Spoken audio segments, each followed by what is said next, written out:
교재 59페이지 용도지역제 도시계획이다 라고 하는 것을 살펴보겠습니다.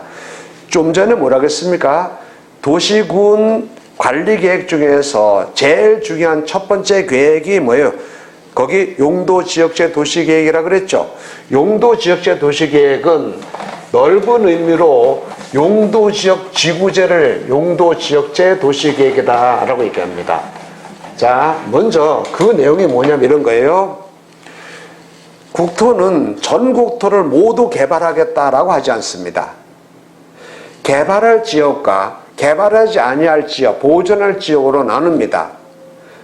이렇게 계획을 세우는데, 그래서 전 국토를 선을 그어서 여기는 개발하겠다, 여기는 개발하지 않겠다, 여기는 개발하는데 어떤 용도로 개발하겠다, 여기는 개발하는데 주거 용도로 개발하겠다, 여기는 상업 용도로 개발하겠다, 이거는 공장이 들어서겠다, 이런 식으로 여기는 개발하지 않겠다, 자연환경을 보존하기 위해 이거는 개발하지 않는 것을 원칙으로 한다, 뭐 이런 식으로 그 용도를 정하여 전 국토를 선을 그어서 구분한다라는 얘기입니다. 이거를 용도지역이다라고 얘기합니다. 자, 용도지역은 이거는요, 크게 나누면 도시지역과 비도시지역으로 나누고 이렇게 되는데, 이거는 용도지역 전반에 관한 이해는 내가 반드시 하고 있어야 됩니다. 그래야 내가 투자하고자 하는 지역이 좋은 용도지역 등으로 정해졌는가 그렇지 않는가라는 걸 알게 될 거라는 얘기입니다. 자, 각설하고 용도지역을 구체적으로 들어가서 살펴보도록 하겠습니다. 먼저 용도지역은 크게 도시지역이 있고 비도시지역이 있습니다. 비도시지역이라고 따로 용도지역이 있는 건 아닌데, 도시지역과 도시지역이 아닌 비도시지역이 있습니다. 비도시지역은 다시 관리지역이 있고요, 그 다음에 농림지역이 있고, 그 다음에 자연환경 보전지역이 있습니다. 그 다음에 도시지역은 다시 나눠서, 도시지역은 다시 어떤 용도로 개발하는가, 주거지역이 있고, 그 다음에 상업지역이 있고, 공업지역이 있고, 녹지지역이 있습니다. 그리고 관리지역은 다시 계획관리지역, 그 다음에 생산관리지역, 그 다음에 보존관리지역, 이런 식으로 해가지고 나누고 있다라는 얘기입니다. 좀 전에 뭐라고 했습니까?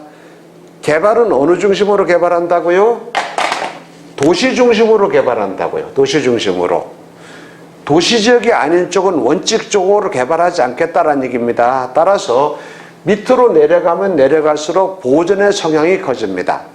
먼저 자연환경 보존지역을 보게 되면 국토는 현 세대만을 위한 것이 아니라 미래 세대도 같이 누려야 될 그런 국토입니다. 따라서 이런 땅은 되도록이면 개발하지 않겠다 이겁니다. 이게 바로 자연환경 보존지역이다라는 얘기입니다. 자, 아까도 얘기했다시피 그 용어가 갖고 있는 의미를 이해하라고 했습니다. 외우려고 하지 마시고요.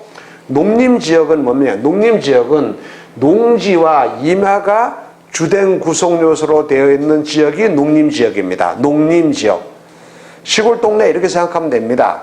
그런데 농림지역에 있는 농지는 대개 농지법에 의하여 농업진흥지역으로 지정된 것이 일반적입니다. 농림지역에 있는 임야는 산지관리법에 따라서 보존산지로 지정되는 경우가 많습니다. 따라서 결국 뭡니까? 반드시 정확한 표현은 아닌데 이해 표현을 위해서 말씀드린다고 한다면 자연환경 보존지역 절대로 손대지 마라, 개발하지 마라, 이런 의미입니다. 농림지역이 뭐 되도록 개발하지 마라, 이런 얘기입니다. 그런 얘기입니다. 그 다음에 도시지역 중심으로 개발하는데 여기는 주거지역으로 개발한다, 여기는 상업지역으로, 여기는 공장 등이 들어가는 공업지역으로, 이거는 미래의 개발을 위하여 일단 녹지축으로 보존한다, 이런 얘기입니다. 그러면 도시지역은 그런데 관리지역은 뭐냐 이 말이에요. 관리지역은 과거에 국토이용관리법 체계 하에서는, 국토이용관리법 체계에서는 도시지역이 있고, 그 다음에 준도시지역, 준농림지역이 있고, 그 다음에 농림지역이 있고, 자연환경보전지역이 있었습니다.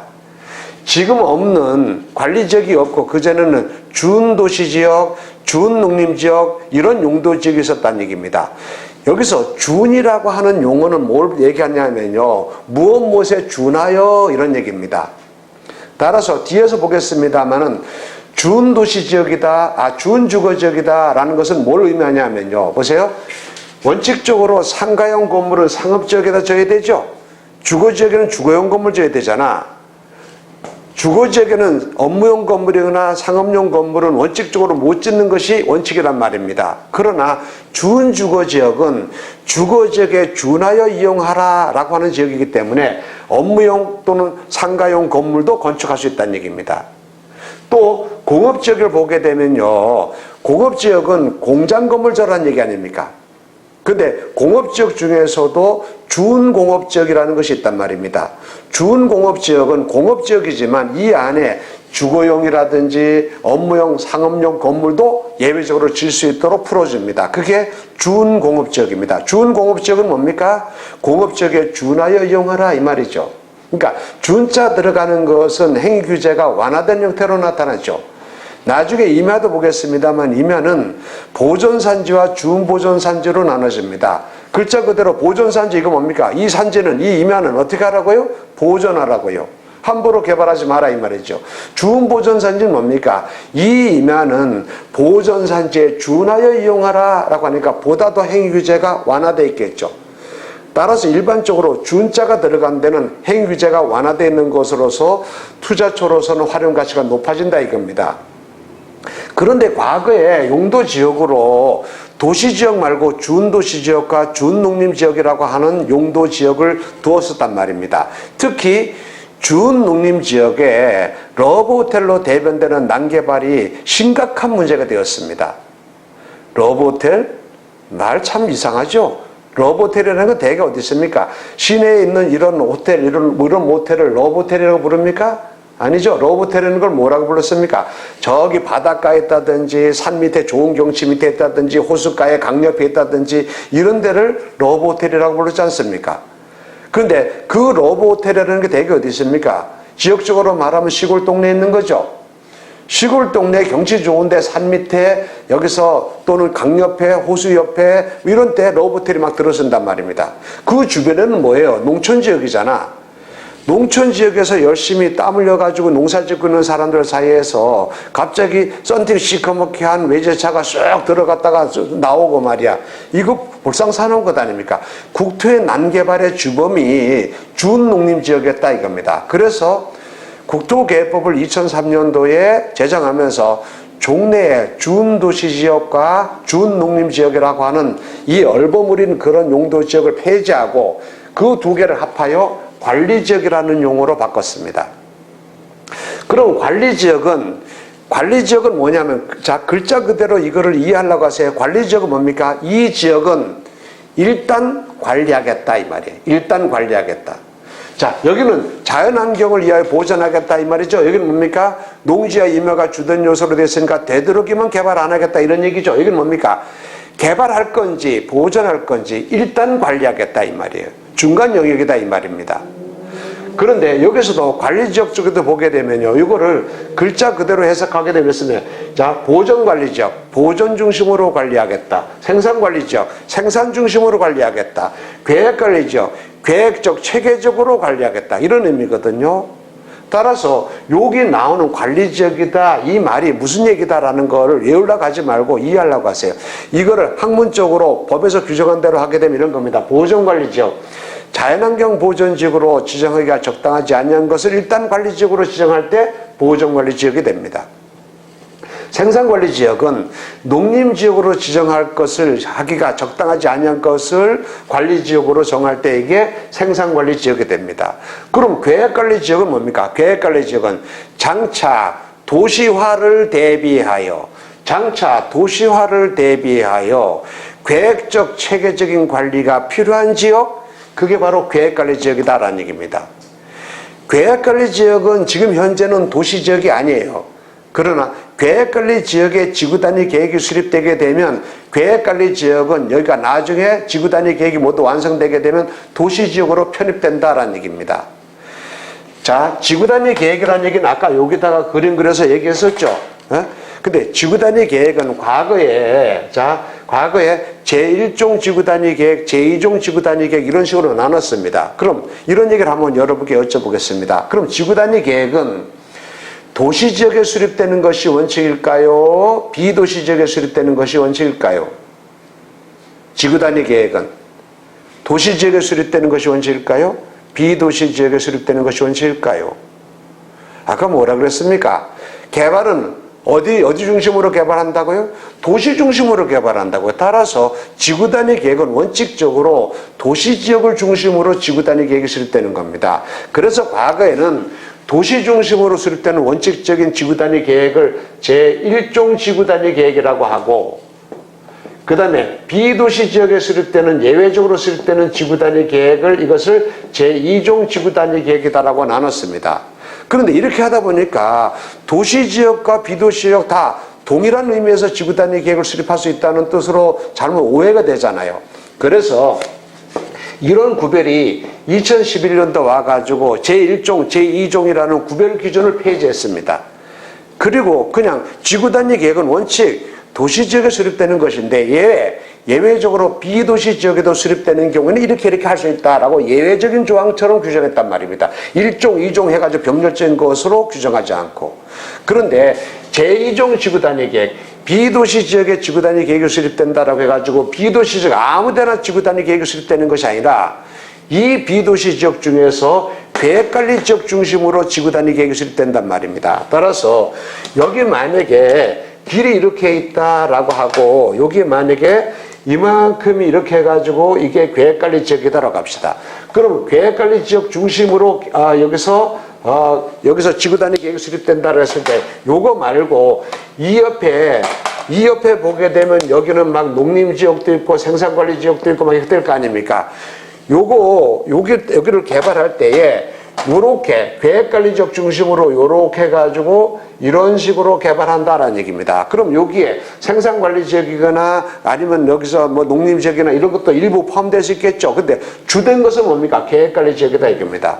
이 계획관리지역이 아까처럼 지구단위 계획이 수립된다라고 하게 되면 이게 도시지역으로 편입되겠죠.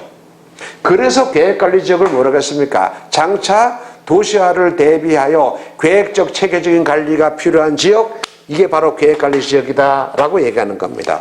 그러면 자, 비도시 지역 중에서 도시 지역으로 될 수 있는 데가 계획관리지역이라는 얘기죠. 그래서 가장 토지의 활용 가치가 높은 데가 계획관리지역이라고. 그래서 비도시 지역에 투자할 때 계획관리지역 자꾸 얘기하는 이유가 그거란 얘기입니다. 따라서 투자를 할 때에 비도시 지역이다라고 하더라도 자연환경 보전 지역이다라고 한다면 행위 규제가 엄격하겠죠. 건물을 질 수 있다라고 하더라도 질 수 있는 건물의 종류를 극히 제한하고 크기도 극히 제한할 것 아닙니까? 계획관리 지역으로 가게 되면 어떻습니까? 엉간한 건 다 건축할 수 있도록 하겠죠. 뒤에서 보겠습니다만 건폐율도 다른 것보다 2배나 더 준단 말입니다. 그래서 계획관리 지역이 좋다라고 얘기하는 겁니다. 그 다음에 여기서 주거지역을 보게 되면 주거지역은 전용 주거지역, 일반 주거지역, 준주거지역 이렇게 나눠지죠. 그러면 그 말이 뭐냐 이 말이에요. 전용 주거지역은 뭐고 일반 주거지역은 뭐고 준주거지역은 뭐냐라는 얘기입니다. 전용 주거지역과 일반 주거지역, 전용 주거지역은 다시 여기서 시행령에서 세 번 지정해가지고 1종, 2종으로 나눠지죠. 일반 주거지역은 1종, 2종, 3종으로 나누지 않습니까? 그러면 자, 전용 주거지역과 일반 주거지역은 거기 지정 목적을 보게 되면 전용 주거지역은 뭡니까? 양호한 주거 환경을 보호하려고 하는 거죠. 그 다음에 일반 주거지역은 뭡니까? 편리한 주거 환경을 조성하겠다는 얘기죠. 그럼 양호하는 뭐고 편리한은 뭐냐 이거예요. 말장난 하는 거냐 단순하게. 자, 여기 보겠습니다. 이거는 왜 그러냐면은 투자자의 입장에서는 전용 주거지역이 좋으냐 일반 주거지역이 좋으냐 뭐가 좋으냐 어느 것으로 정해진 것이 좋으냐 나가 이것을 알아야 될 것 아닙니까? 자, 전용 주거지역은 양호한 주거 환경을 보호하기 위해서입니다. 양호한 주거 환경을 조성하기 위한 거니까 어떻습니까? 건물과 건물 사이에 띄엄띄엄 있어야 되겠죠? 프라이버시 같은 것들도 보장받아야 되니까. 숲이나 이런 것도 어느 정도 이것이 조성되어 있어야 되겠죠. 주변에 그리고 시끄럽게 하는 거 있으면 안 되겠죠. 주변에 무슨 음식점이 있다든지 술집이 있다든지 이런 거 있으면 안 될 것 아닙니까? 그러니까 오로지 이렇게 생각하면 됩니다. 전용 주거지역은 오로지 주택만 들어갈 수 있다라고 생각하면 됩니다. 비버리 hills 같은 거 생각해 보세요. 거기 보면 어떻습니까? 우리 보게 되면 영화 같은데 뭡니까? 거미 나오고 한 게 그게 뭐죠?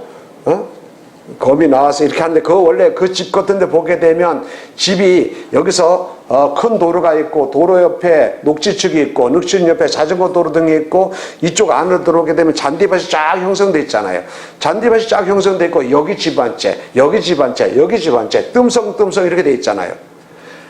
이런 데를 전용 주거지역이다라고 이해하면 됩니다.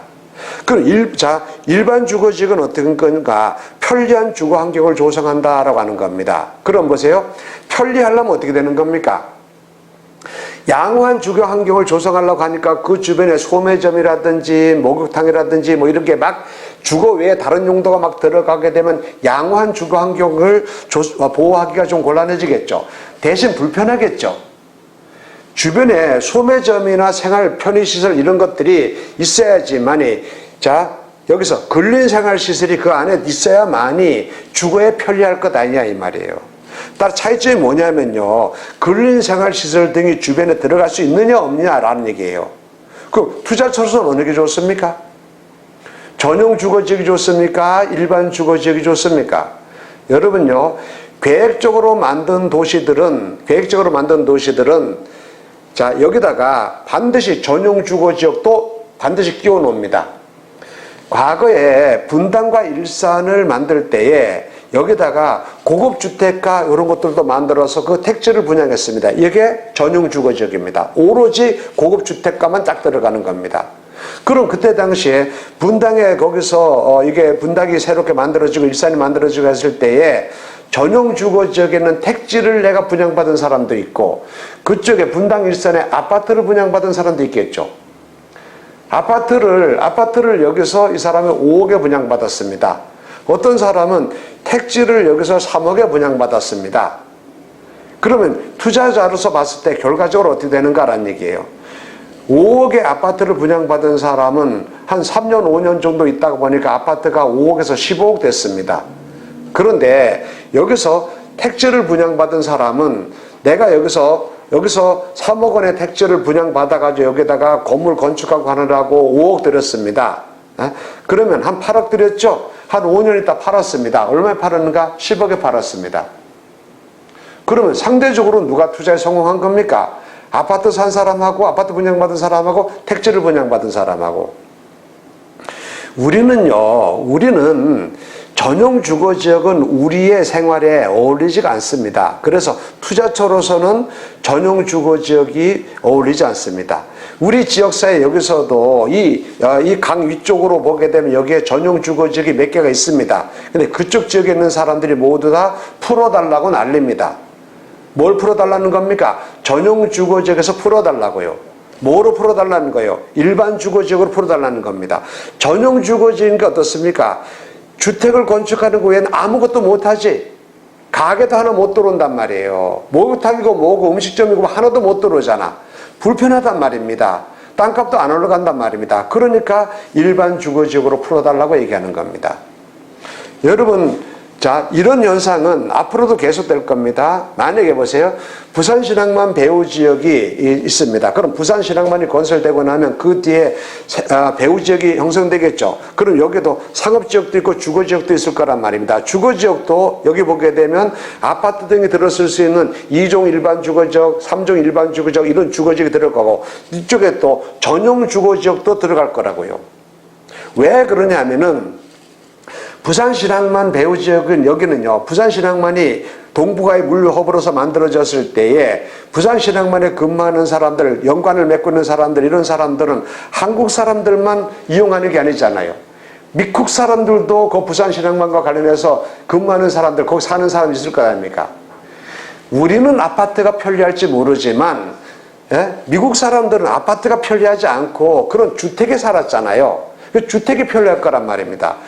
그런 사람들이 이용할 수 있는 공간으로서 전용 주거지역도 만들어놨단 말입니다.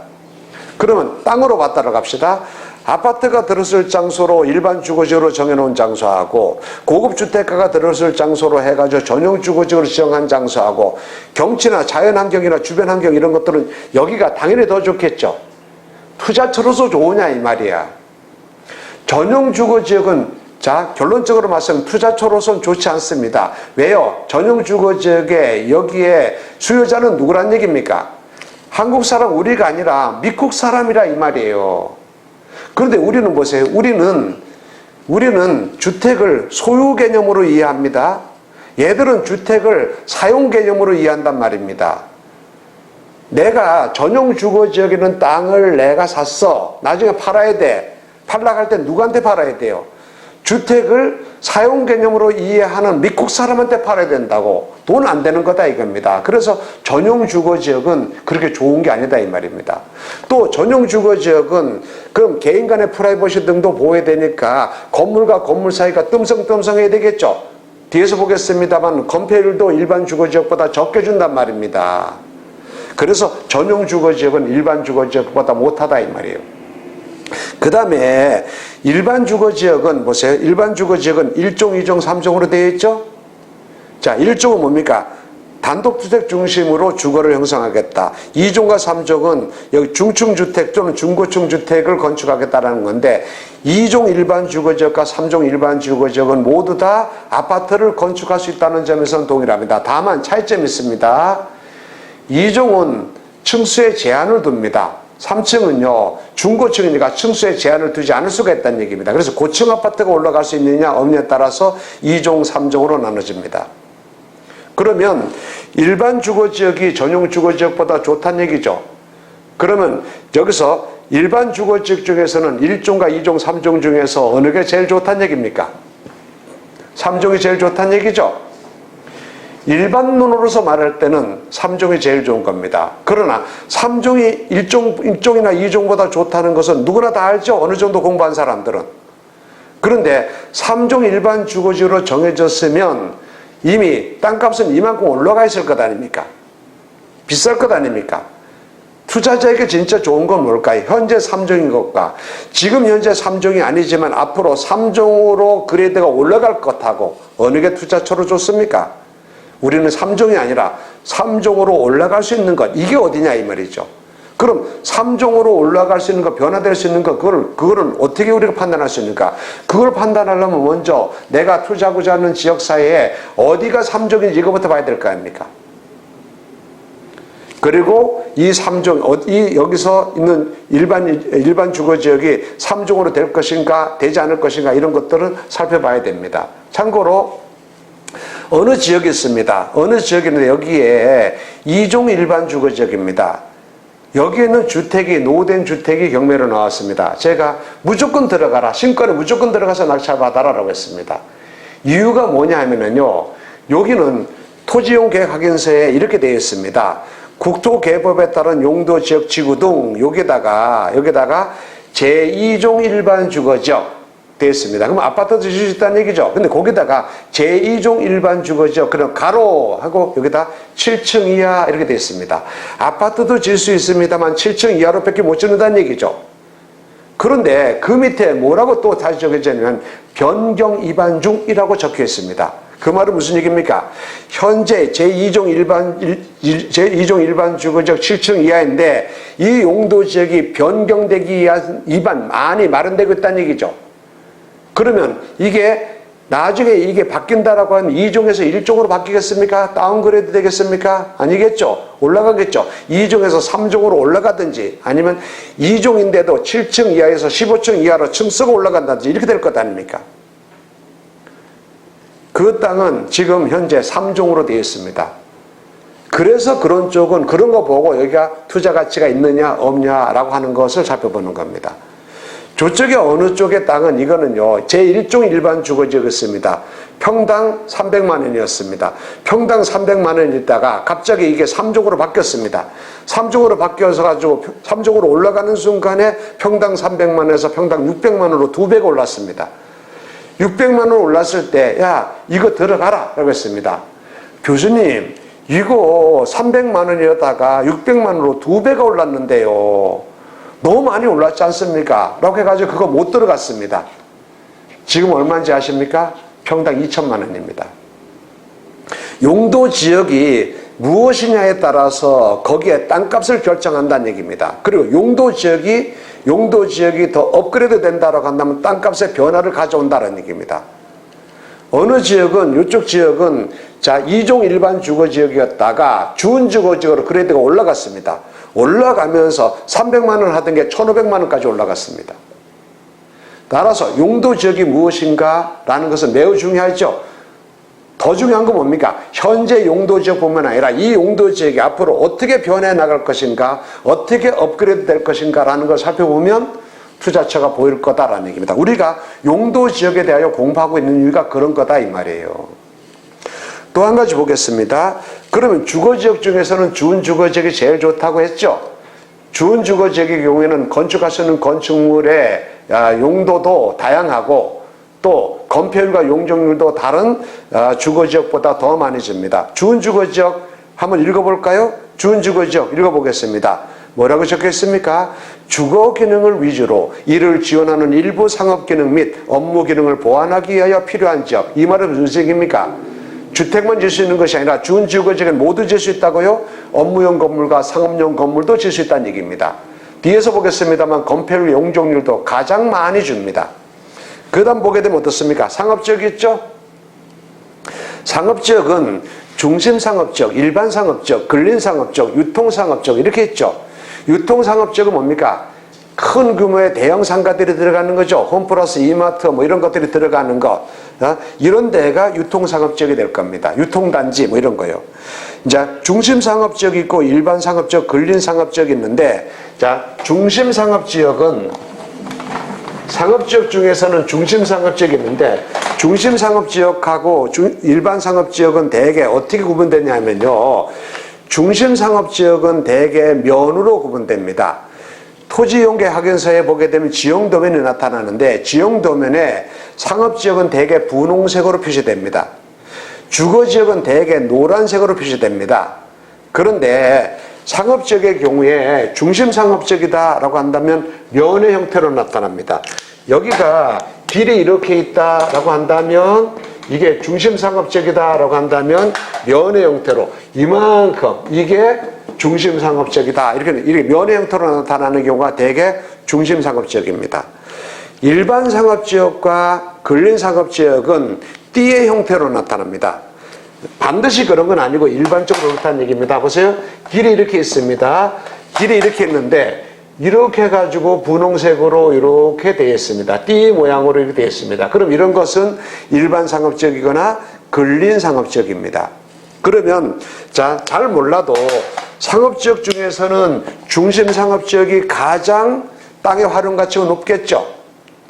건축할 수 있는 건축물의 용도도 보다 다양해지고 아까 예를 들게 되면 여기 유흥주점 같은 거 근린상업지역이다라고 한다면 허가날 가능성이 보다 더 크단 말입니다. 업종에 제한 없이 다 할 수 있단 말입니다.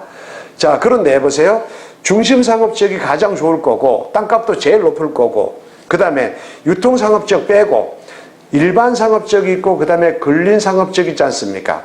그럼 일반상업지역하고 근린상업지역하고 어디가 더 좋을까요? 한번 생각해 보시기 바랍니다. 일반이 좋을까요? 근린이 좋을까요? 제가 지금까지 계속 얘기할 때 그 용어가 갖고 있는 의미를 그대로 이해하면 편하다고 얘기했습니다. 근린이라는 말이 뭐예요? 근린. 아까 근린생활시설 얘기했잖아요. 근린이라는 말이 뭐예요? 주거지역 인근에 있는 그런 얘기 아닙니까? 근린생활시설, 주거지역 인근에 있는 시설로서 생활의 편리함을 가져다주는 시설, 근린생활시설 이거 아닙니까? 상업지역은 뭡니까? 일반상업지역이 있고 근린상업지역이 있다고. 근린상업지역은 뭐예요? 주거지역 인근에 있는 상업지역. 따라서 주거지역 인근에 상업지역이 있는데 여기다가 건물을 높게 짓는 것을 허용하겠습니까? 용도를 다양하게 아무 업종에 막 들어오도록 하겠습니까? 가장 상업지역 중에서 행위규제가 제일 엄격한 것이 근린상업지역이라고요. 따라서 땅값이 제일 쌀 수 있다는 얘기입니다. 근린상업지역. 뒤에서 보겠습니다만은 중심 상업지역은 건폐율을 90까지 줍니다. 그러나 일반 상업지역은 80까지 줄 수 있습니다. 그러나 근린 상업지역은 맥시멈이 70입니다. 그만큼 건축할 수 있는 곳도 제약을 둔다라는 얘기입니다. 그 다음 공업지역은 전용 공업지역이 있고 일반 공업지역이 있죠. 무슨 공업단지 이런데 무슨 공단 이렇게 정해진 데가 대개 전용 공업지역입니다. 그 외가 일반 공업지역이고, 자 아까 얘기했다시피 준공업지역이 있죠. 준공업지역 읽어볼까요? 경공업, 기타, 공업을 수용하되 주거상업 업무 기능의 보완이 필요한 지역, 이게 바로 준공업지역이라고요. 따라서 보세요. 이런 예를 들어보겠습니다. 여기 대단지에 무슨 공단이 들어섰습니다. 이렇게 공단이 길이 이렇게 있는데 뭐 이렇게 이 안에 이 전체가 저 공단입니다. 그럼 여기가 공업지역이라고 한다면 이 안에는 공장만 짓을 수 있지 않습니까? 이 안에는 소매점이고 뭐고 음식점이고 아무것도 못 들어오지 않습니까? 기숙사고 뭐 이런 아무것도 못 들어올 거 아닙니까? 불편할 것 아닙니까? 그러니까 여기다가 일정한 지역을 이만큼을 중간에 이만큼을 준공업지역으로 지정합니다. 준공업지역. 준공업지역은 이 안에 주거용 건물도 들어올 수가 있고 소매점이나 은행이나 상가나 이런 업무용 공간 이런 것 공간도 들어올 수가 있고 될 수 있다는 얘기입니다. 따라서 공업지역 중에서 제일 행위규제가 완화된 지역이 어딥니까? 투자처로 제일 좋은 데가 어딥니까? 준공업지역이죠. 준자 들어가는 게 좋다라고 하는 말 이해가셨어요? 주거지역 중에서는 준주거지역, 공업지역 중에서는 뭐예요? 준공업지역. 뒤에서 얘기하겠습니다.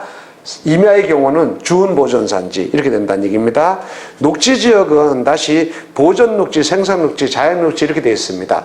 녹지지역은요 전 도시지역의 70% 이상이 녹지지역입니다. 그 중에서 녹지지역 중 80% 이상이 자연녹지지역입니다. 그리고 녹지지역 중에서 제일 좋은 것은 자연녹지입니다. 자, 모르긴 몰라도 녹지는 보존녹지, 생산녹지, 자연녹지 이렇게 되어 있죠. 생산녹지는 도해지에 있는 논밭 이런 등이 대개 생산녹지로 되어 있습니다. 보존녹지는요 녹지인데 녹지축으로 보존하겠다는 얘기죠. 따라서 녹지지역 중에서 제일 행위규제가 엄격하게 적용되는 것이 보존녹지라고요. 보전, 보호 이런 식으로 보자 들어간다? 그럼 이거 투자처로서 결코 좋지 않다라고 이해하면 됩니다. 반대로 준자 들어가는 데는 어떻고요? 좋은 거고요. 그런 식으로 얼버무려서 이해를 줬습니다. 이해를 하시라고요. 그 다음에 자연녹지지역 보세요. 자연녹지지역은 녹지지역 중에서 제일 좋은 데가 자연녹지지역입니다. 거기 보게 되면요 녹지 공간의 확보, 도시 확산의 방지, 장래, 도시용재 공급 등을 위하여 보존할 필요성이 있는 지역으로서 불가피한 경우에 한하여 제한적 개발이 허용되는 지역. 그랬죠? 밑줄을 어디다 밑줄을 그냐면요 장래, 도시용재 공급 여기다 밑줄을 그으세요. 지금 현재는 녹지지만 뭐라고요? 장래, 도시용재 공급을 위하여 지금 현재 녹지축으로 보존하고 있다 이겁니다. 따라서 녹지지역 중에서 제일 투자 가치가 높은 데는 뭐예요? 자연녹지지역이죠.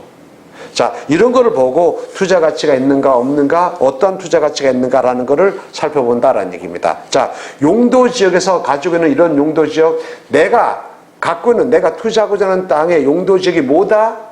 이거는요 이미 그 지역 전체의 투자 가치를 크게 결정합니다. 현재 용도지역이 무엇인가? 이것도 중요하지만 앞으로 용도지역이 무엇으로 바뀔 건가? 이것까지 예측 가능하다 하면 그러면 투자처를 선정할 때 크게 도움이 될 겁니다. 다시 한번 말씀드립니다만은 암기하려고 하지 마시기 바랍니다. 이해하려고 하시기 바랍니다.